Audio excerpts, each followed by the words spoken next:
morbidly obese, gay, high school dropout, living in this abusive home environment. And I was just thinking, what is my way out? There's no way out. I tried to kill myself. 大家好，我是方哥哥，欢迎来到我的频道。今天 Justin 的故事真的我们应该没听过的那一种。Justin, thank you for accepting me here. Of course, my pleasure. It's a beautiful place. Thank you for coming. You have a great personality too. Much appreciated. Behind this personality, behind all of this, there's a, should I say sad? Sure, but to me fair. It was sad to yeah. read. Could you please introduce yourself a little bit? Sure, my pleasure. I really would like to share your story. I appreciate that. To make a very long, complicated story short, and to introduce myself, my name is Justin Pollard, and I'm originally from Zionsville, Indiana, in the USA. I grew up in a small farming community, and I was actually raised on a horse farm. So I'm a very old-fashioned American in that way. But my life went in a very unusual path from there. Like a lot of Americans, I grew up in a family that was not what you see in TV shows and American movies, A lot of TV sitcoms show these very healthy, happy, balanced families, and I don't really know how many people actually have that life. But I know where I grew up, that was not very common. For me too. When I was a kid, my life was very strangely kind of balanced between these two worlds. One was my mother's family, who were actually very, very wealthy. Because my grandfather was very rich. He was the founder of quite a big appliance company in the US. So he and my aunts and uncles had quite a bit of money. But my little area of the family was actually very poor. There are lots of reasons for it. Like a lot of children of wealthy people, my mother wasn't raised to do a lot of things for herself. And when she got married, my father, he was very good at controlling things. He could manage money and he could manage our life situation well. But the dark side of that was that he was a very abusive alcoholic. So he was very verbally abusive, physically abusive. One of my first memories of him was actually him saying some very not nice things to me when I was sitting on a stool, and he actually smacked me off of the stool onto the floor. That's one of my first memories of him. For doing nothing? Well, the exact situation was we had a bar in our home, which is a bad idea for an alcoholic. It's a very bad idea. So he might be convenient, but yeah. At least he doesn't have to drive, right? Yeah. But yeah, so he had made a bar in the basement of our home. Okay. And I was sitting on one of the bar stools just eating pretzels. And I was 5 probably. And I remember him saying with not good words, "You're gonna get fat if you keep eating those," and then off the bar stool onto the floor. So you can imagine, my childhood was not in a healthy environment. For those first few years of my life, we were financially stable because my father was a control freak and he managed that. But when my parents divorced when I was 6, my mother really tried her best, but I think she just didn't have the life skills to be able to manage a huge business and raise 2 kids. So she just struggled, and our livelihood just sank. And the area that I lived in had a lot of problems with drug abuse. The rural areas of the US still have serious problems with drug abuse because there's a lot of poverty, there aren't that many opportunities for people, and people just lose hope. So then they fall into addictions. Try to distract themselves from those. Exactly. They're trying to run away from the problems in their situation through drugs. So my mom ended up in a lot of really bad abusive relationships. And of course, my sister and I had to live through that, There were many instances where the police would come to our house because the neighbors called the police because they could hear my mother screaming because her boyfriends were beating her or something like that. And because of that, I had a lot of depression when I was young, which makes sense, right? Definitely. You know, I mean, who's going to be happy in that situation? If you don't get depression, that's unusual. Exactly. Not being depressed in that situation is the mental problem. I went to some therapists when I was young, but they were not very helpful because the core problem never changed. This abusive home environment, right? Mm-hmm. And the only thing my mom knew to do to try to help me feel better was to give me tasty food, right? Okay. So she would say, oh, do you want to go have some ice cream? Or, oh, maybe we can go get pizza or something. And that's the wrong way to deal with emotional problems because basically it just trained me to have an eating disorder, to become an emotional food addict. When I was 14 or 15, I was 230 kilograms. I was far, far bigger than I am now. And sometimes I would have to walk with a cane because I went through puberty as this massive, morbidly obese person. Yeah. So my joints were not good. They were not prepared to, Not at all, yeah. And, you know, I remember going to a doctor and the doctor said, if you don't lose weight, you will not live to be 30. You just won't. Your body will not be able to handle it. So you have to take this seriously. And because of the depression, I was also failing school. I'm naturally a very intellectual academic person, but because of my home situation, I just didn't care. Because, you know, it's like my world is falling apart. I don't care about this math homework. You know, my life just kept getting worse from 13 to 15. And in that time, I also had the realization that I'm gay. And as a gay kid in the early 90s, especially in that area. Especially in rural America, I also quit high school after my first year of high school. So, you know, morbidly obese, gay, high school dropout, living in this abusive home environment. And I was just thinking, what is my way out?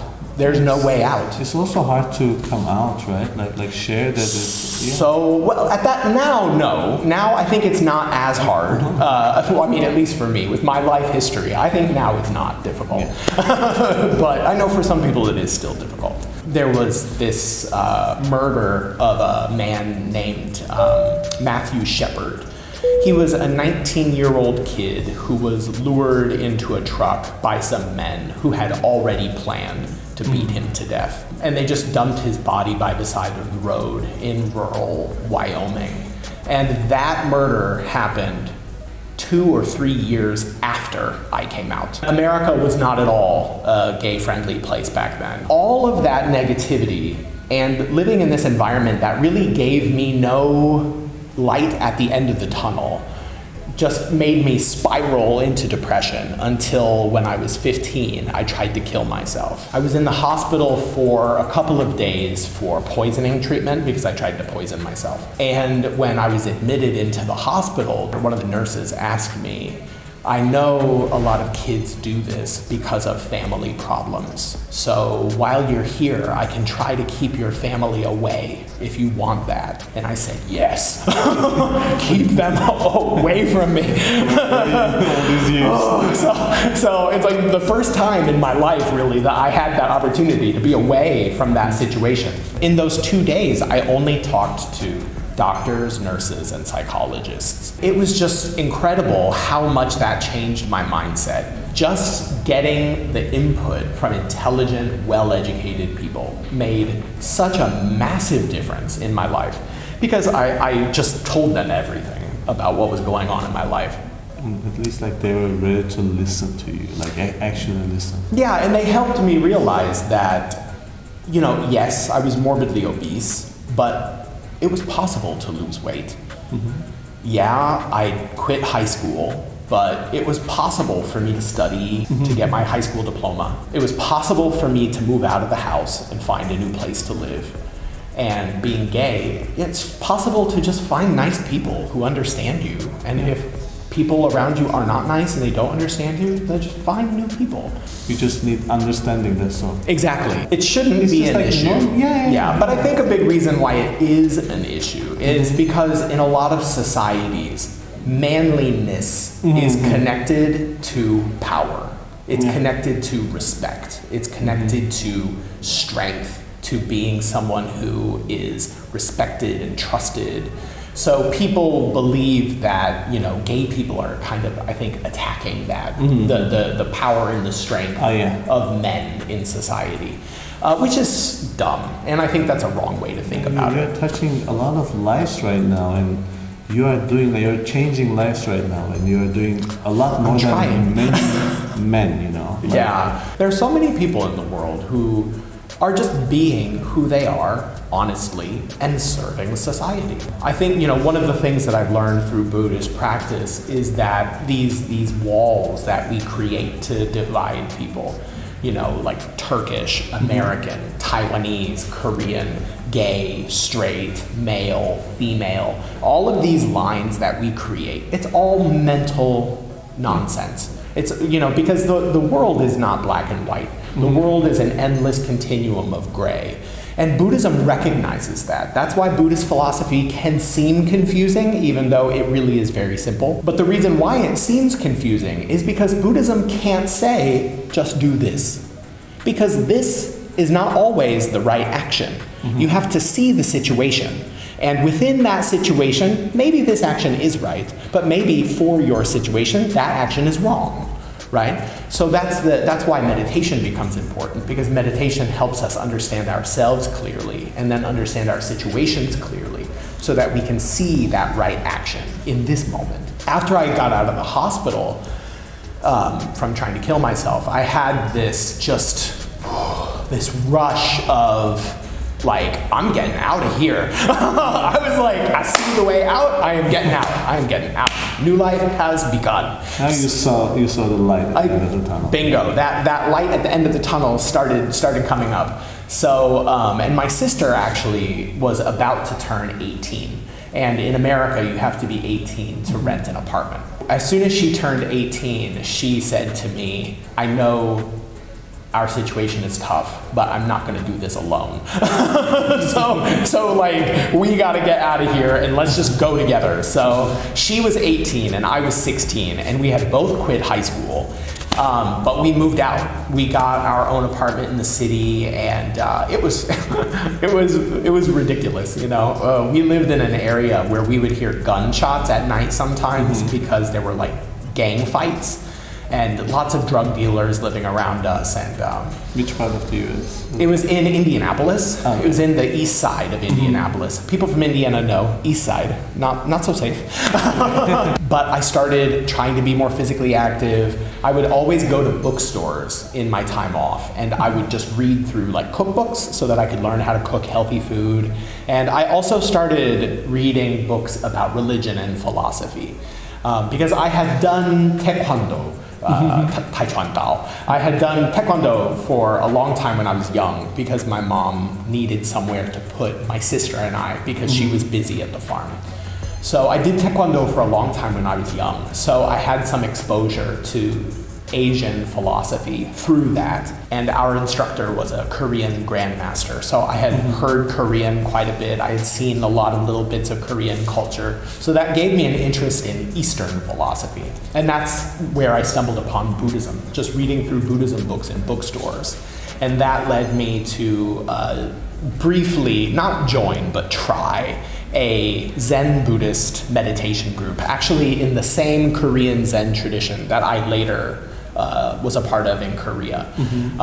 So I attended that group in my home city, Indianapolis, just 2 or 3 times. And the reason why I couldn't really stay in that group is because I was still morbidly obese. And trying to sit like this when you're so big and your joints are not ready for it, it's just too much. It was too much.